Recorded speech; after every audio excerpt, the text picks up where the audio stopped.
Assalamualaikum warahmatullahi wabarakatuh. Ila hadratin Nabi Mustafa Muhammadin sallallahu alaihi wasallam wa sallam wa khususan ila wa khususan ila ba'da wa ummatin jannin syai'un lillahi lahumul fatihah. A'udzu billahi minasyaitonir rajim. Bismillahirrahmanirrahim. Alhamdulillahi rabbil alamin arrahmanir rahim maliki yaumiddin.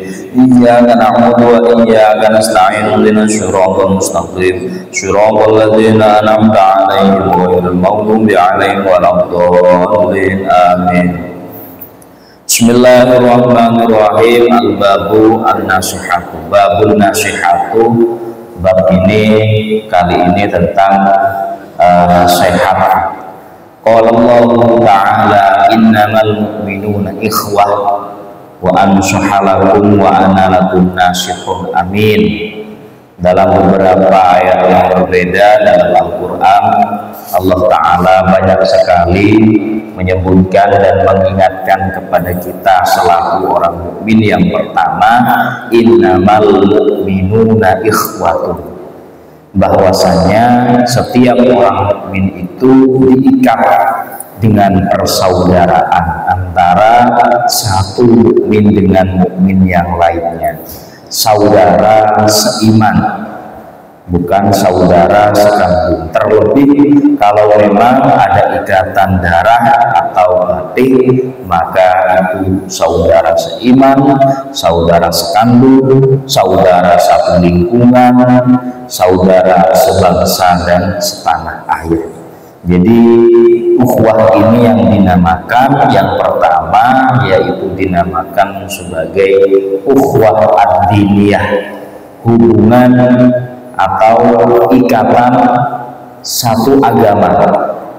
Sehingga karena antara satu orang mukmin dengan yang lain itu diikat dengan ikatan persaudaraan dalam keagamaan, maka wa ansahalakum dalam surat Al-A'raf, wa ansahah sebaiknya seyogyanya antara satu saudara dengan saudara yang lainnya itu saling ansah, yaitu saling memberikan, menerima nasihat. Apa itu nasihat? Nasihat itu seperti halnya dalam sebuah ucapan yang disampaikan oleh salah seorang ulama, nasihat itu iradatul islah, yaitu ngarepaken bagus datang tiang lintu. Jadi nasihat itu sebagai orang yang memberikan sebuah nasihat, kita itu dalam hati mengharapkan orang yang kita nasihat itu iradatul islah, dan yang sing dipun nasihatin itu jadi islah, jadi orang yang baik, baik secara perilaku, perbuatan maupun ucapan. Nah, nasihat itu bisa tersampaikan kepada orang lain kalau memang dinasehati dari hati ke hati, bukan idharul uyub. Idharul uyub di sini menampilkan kekurangan, menampilkan kesalahan, mengumbar kekurangan atau kesalahan kepada orang lain. Itu keluar dari jalur iradatul islah. Karena orang ngasih nasihat itu tujuannya biar orang lain itu jadi orang baik. Nah, oleh karena itu seyogyanya sebagai kita seorang mukmin, sebelum ngasih nasihat kepada orang lain, kita introspeksi diri terlebih dahulu. Apakah ketika kita iradatul islah kepada orang lain itu benar-benar hanya iradatul islah, tidak ada maksud lain yang tertentu? Karena kadang-kala kemasannya saja kita nasihat, tapi ujung-ujungnya kita malah nyakitin hati orang lain atau mempermalukan orang lain. Itu beda konteks, itu beda tujuan, walaupun kemasannya, caranya sama.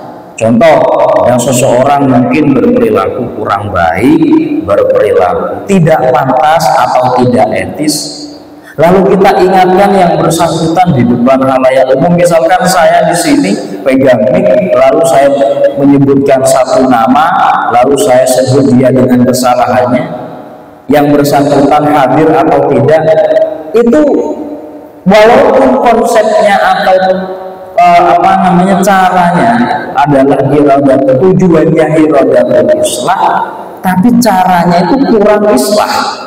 Mengapa? Karena bisa jadi yang bersangkutan ketika ditegur di halayak umum, dia merasa malu, dia merasa dipermalukan, maka itu ujung-ujungnya bukan iradatul islah, tapi mempermalukan saudara sendiri, walaupun dengan kemasan nasihat. Oleh karena itu, Bapak Ibu yang saya hormati, hadirin jamaah rahimakumullah, kata ansohalakum ini saling menasehati. Sebelum saya secara pribadi maupun saudara-saudara sekalian ingin memberikan nasihat kepada orang lain, minimal untuk keluarga sendiri, mari kita nasihati diri kita sendiri. Artinya apa? Secara tidak langsung kita koreksi kesalahan kita sendiri, kekurangan kita sendiri, agar ketika kita ngasih nasihat sama orang lain yang memang dianjurkan di dalam Al-Quran, itu pure, murni iradatul islah, supaya orang lain itu bisa lebih baik, supaya orang lain itu bisa lebih terarah dan lain sebagainya. Walaupun kadang-kala apa yang disampaikan itu benar, mungkin sosok yang menyampaikan itu kurang mungkin dalam pengetahuan agama, kurang dalam perbuatan, kurang dalam masalah usia, yang dinasehati itu mungkin lebih senior dan lain sebagainya. Kadang hati manusia itu nggak terima. Allah ngomong, biasanya kadang-kala ada ungkapan semacam itu. Oleh karena itu, kembali kepada apa yang disampaikan Sayyidina Ali karramallahu wajhah, undur makon wala tandur makon. Kalau kata-kata itu baik, lihat kata-katanya, lihat nasihatnya, jangan lihat personanya, jangan lihat sosoknya. Kadang-kala orang secara ibadah mungkin lebih kurang daripada kita dalam hal apapun, tapi kok kata-katanya benar, nasihatnya baik, kita ambil sebagai koreksi untuk kita. Jangan lihat pribadinya, mentang-mentang pribadinya mungkin secara strata sosial, ekonomi, pendidikan berada di bawah kita, lalu dia mengatakan sesuatu yang baik dan benar dan memang sedang kita butuhkan. Ego kita berbicara, Allah ngomong apa tuh, cah dek kemia, bocah cek kemarin sore misalkan semacam itu. Nah itu bentuk salah satu kesombongan, keengganan kita sebagai pribadi manusia yang muncul gitu. Jadi siapapun yang berbicara, kata Sayyidina Ali, dengarkan, barangkali itu benar dan barangkali itu pas dan cocok di hati kita. Bukan melihat siapa yang berbicara, walaupun tidak menutup kemungkinan memang faktanya mungkin secara realitanya yang berbicara atau yang ngasih nasihat secara apapun usia dan lain sebagainya itu berada di bawah kita secara sosial, ya, bukan secara sejatinya, karena kita nggak pernah tahu siapakah yang terbaik di mata Allah, kita nggak pernah tahu. Sehingga siapapun yang ngasih nasihat kepada kita, anggap saja yang bersangkutan sedang melaksanakan perintah Allah, yaitu wa ansohalakum, saling ngasih pengingat, saling menasehati antara satu orang dengan yang lain. Karena biar bagaimanapun ikhwah, kita bersaudara dalam keimanan.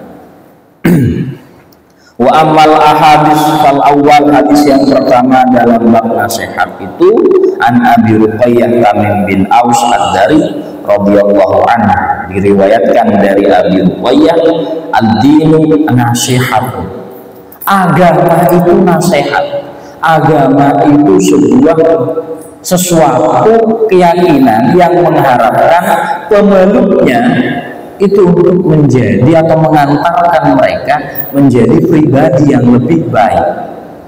Jadi agama yang sekian lama ini kita geluti, kita yakini, kita laksanakan bentuk perintahnya dan kita jauhi larangannya, itu semuanya an-nasihat. Semuanya adalah bentuk iradatul islah supaya menjadi pemeluk agama yang semakin hari semakin menjadi lebih baik. Lalu ditanya oleh sahabat, "Qulna liman?" Wahai Nabi, bagi siapa agama nasihat itu? Bagi siapa? Lillah wali kitabi wali rasuli wali a'immatil muslimin wa amati. Yang pertama itu jelas lillah, agama itu nasihat bagi Allah. Maksudnya apa? Apakah Allah butuh nasihat? Enggak. Subhanallah, Allah nggak butuh nasihat. Maksudnya itu agama yang kita yakini, Islam yang kita anut itu termasuk nasihat dengan cara mengimani, beriman kepada Allah dengan cara yang ihsan, meyakini bahwa Allah Subhanahu wa Ta'ala sebagai Tuhan yang berhak dan tidak pantas disembah selainnya, yaitu nasihat untuk kita atas keimanan kita kepada Allah Subhanahu wa Ta'ala. Yang kedua, wali kitab ini, apa yang termaktub di dalam kitab Allah, terlebih kitab yang wajib kita imani yaitu Al-Quran, yaitu nasihat semua isinya. Kemudian wali rasul ini segala bentuk perintah, larangan, anjuran, tindak tanduk dari beliau Nabi serta utusan terdahulu, itu semua bisa kita ambil teladan dan nasihat. Kemudian wali a'immatil muslimin, semua pemimpin umat Islam, baik di sini pemimpin dalam pemerintahan maupun pemimpin spiritual atau ulama, itu semua nasihat. Nasihat sebagai pemimpin, kalau dia keluar dari jalurnya, maka sebagai rakyat kita berkewajiban untuk mengingatkan. Mengingatkannya pun para pemimpin baik dari tingkat kelurahan, kecamatan hingga tingkat tertinggi itu memiliki kriteria dan cara yang berbeda, baik dengan demonstrasi. Jadi demonstrasi itu termasuk nasihat. Nasihat kepada pemimpin agar mereka sadar, mereka ingat bahwa mungkin barangkali ada kebijakan yang kurang sesuai, tapi caranya tetap harus dengan yang beradab, nggak sampai berlaku anarkis dan lain semacamnya, nggak sampai berlaku perusakan dan lain semacamnya. Jadi bentuk-bentuk nasihat itu banyak sekali. Seorang ulama yang mungkin, seorang tokoh ulama, tokoh agama yang mungkin butuh nasihat juga butuh nasihat. Nasihat bukan masalah keagamaan, barangkali dia lupa bahwa banyak hal yang dia ketahui, tapi sedikit hal yang dia kerjakan, sehingga dia butuh nasihat. Yang terakhir, wali amatul muslimin wa amati, untuk seluruh masyarakat muslim pada umumnya. Jadi nasihat itu hadirin yang saya hormati, seperti yang didahulukan oleh Nabi Muhammad, nasihat yang paling baik, yang paling mengena itu bukanlah ucapan yang manis, bukanlah kata-kata yang bagus, melainkan suri tauladan yang baik. Itu nasihat yang paling baik, itu suri tauladan, contoh yang baik untuk siapapun dalam hal apapun, baik itu tutur kata, baik itu perbuatan dan pikiran. Teladan yang baik itu adalah nasihat yang luar biasa. Karena dengan teladan yang baik, kita itu nggak perlu diceramahin berlama-lama, kita cukup mencontoh satu figur, satu sosok yang kita anggap pantas untuk diikuti, untuk diteladani. Dan dalam hal ini tiada yang lebih pantas untuk diteladani selain baginda Nabi Muhammad SAW. Dalam hal apapun, keluarga, ekonomi, pemimpin, politik, apalagi itu kelompok, hidup sosial dengan keberagaman, Nabi Muhammad itu adalah contoh ideal yang bisa dan memang pantas untuk kita ikuti dan wajib memang hukumnya. karena keteladanan Nabi terhadap siapapun itu adalah contoh yang memang dianjurkan dan diwajibkan untuk kita ikuti bersama. Jadi setidaknya mulailah kita menjadi teladan yang baik untuk keluarga kita masing-masing.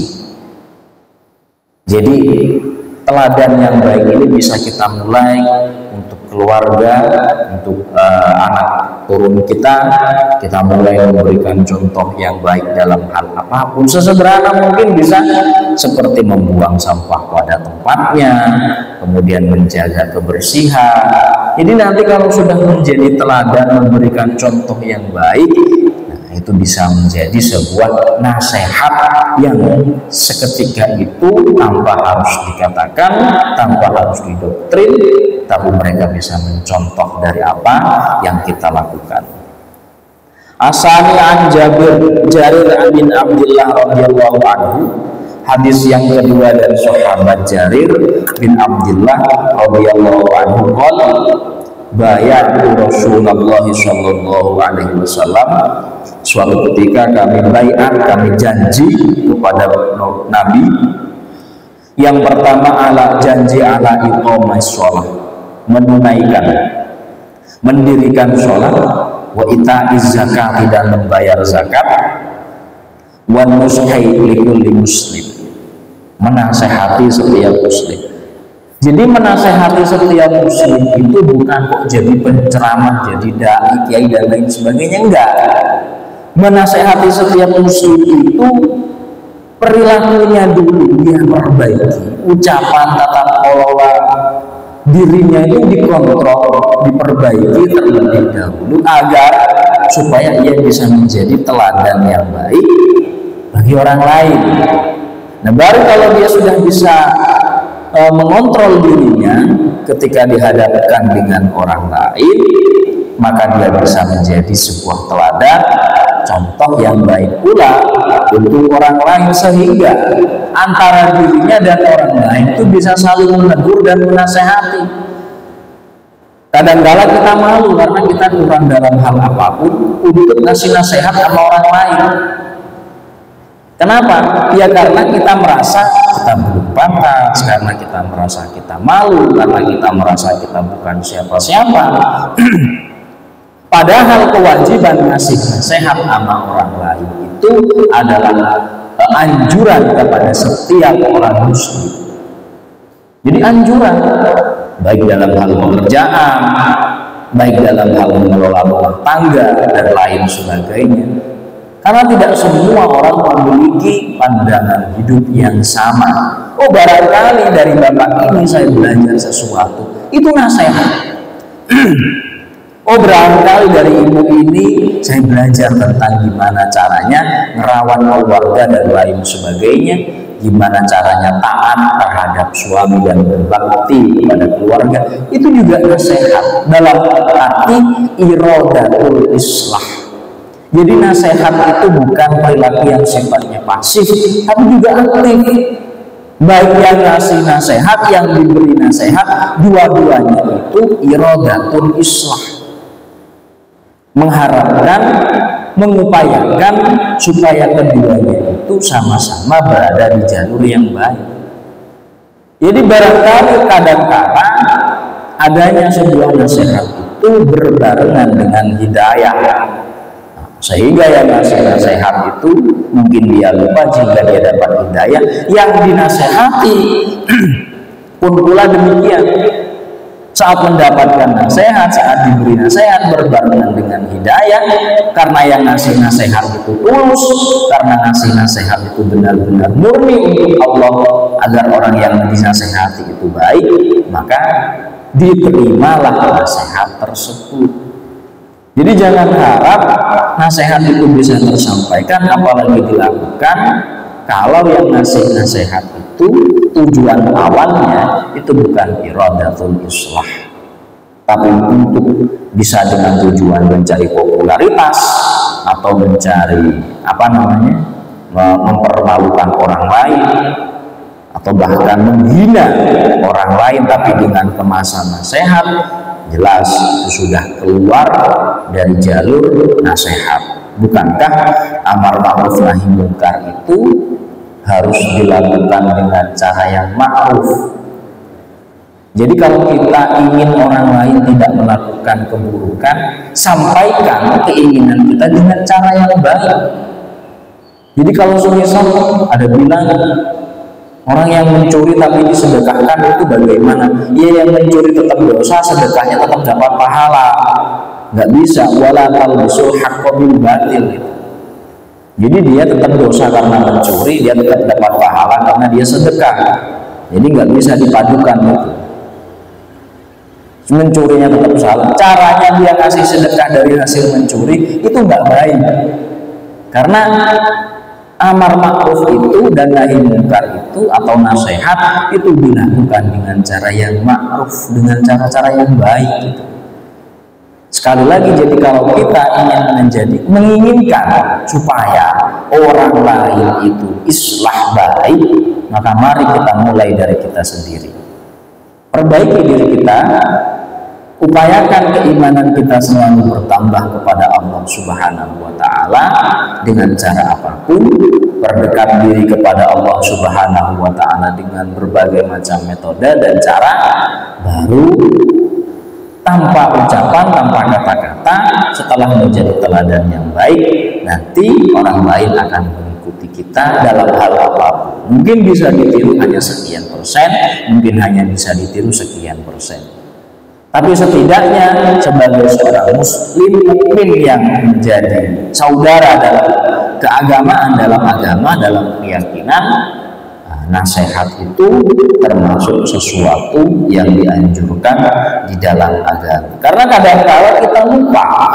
Nah, fungsi dari teman, fungsi dari saudara itu di samping dia islah, dia juga at-tadzkir, mengingatkan, mengingatkan kepada kita, oh ternyata apa yang kita lakukan barangkali salah. Dengan cara yang baik tentunya ya, nggak di depan umum lalu dikatain dan lain sebagainya. Itu bukan nasihat, kalau itu lebih kepada merendahkan atau lebih kepada menghina atau mengkerdilkan dan lain semacamnya. Karena Nabi pun kalau memarahi atau ingin menjadikan orang lebih baik itu ya Nabi langsung datang kepada yang bersangkutan, bilang. Jadi kalau mungkin bahasa sekarang itu, kalau di grup WhatsApp itu ya jangan di grup kalau ngasih nasihat sama orang gitu. Lebih baik dijapri aja yang bersangkutan, japri, dibilangin gitu. Jadi orang lain nggak tahu kok dia salah, orang lain nggak tahu kok dia kurang dan lain sebagainya. Nah itu mungkin salah satu cara ketika ngasih nasihat sama orang lain yang lebih baik, karena memang tujuan awalnya itu bukan merendahkan, bukan menghina, bukan mendiskredit atau mengkerdilkan, tapi memang benar ingin sesuai dengan konsep iradatul islah itu. Dan jangan lupa kalau orang ngasih nasihat itu ya yang bersangkutan seyogyanya juga sudah melakukan seyogyanya, tapi nggak harus menutup kemungkinan walaupun yang bersangkutan itu belum melaksanakan, dia berarti bukannya nggak boleh ngasih nasihat, tidak, karena kita nggak pernah tahu hidayah itu turunnya di mana dan lewat siapa. Sehingga bisa jadi kalau kita mendengarkan kata-kata anak kecil, kalau dia belum balik kok benar, ya itu nasihat juga. Itu cara Allah menegur kita. Bisa jadi hal semacam itu terjadi dalam kehidupan kita, tapi kita nggak sadar. Hadirin yang saya hormati dan dirahmati Allah Subhanahu wa Ta'ala, kembali lagi bahwa agama yang kita anut, yang kita laksanakan setiap hari itu adalah an-nasihat, iradatul islah. Jadi kalau semua pemeluk mukmin, pemeluk agama Islam itu melaksanakan agamanya dengan sebaik-baiknya, dengan sebagus-bagusnya dalam ketaatan, maka secara tidak langsung kita sebagai orang mukmin, orang muslim itu menjadi contoh bagi yang lain. baik terhadap orang non-muslim, baik terhadap sesama muslim. Itu menjadi contoh yang baik, dan contoh yang baik itu adalah sebaik-baiknya nasihat. Hadirin yang saya hormati, semoga kita semua senantiasa diberi pertolongan oleh Allah dan hidayah dari Allah untuk selalu melaksanakan agama ini, ketentuan dalam agama sebaik-baiknya, dan melaksanakannya dengan semampunya, sehingga kita bisa menjadi contoh terbaik minimal untuk keluarga kita, minimal untuk keluarga kita. Hadirin yang saya hormati, kiranya ada kurang lebihnya kami mohon maaf. Sekian dari kami. Ihdinas shiratal mustaqim. Assalamualaikum warahmatullahi wabarakatuh. Waalaikumsalam.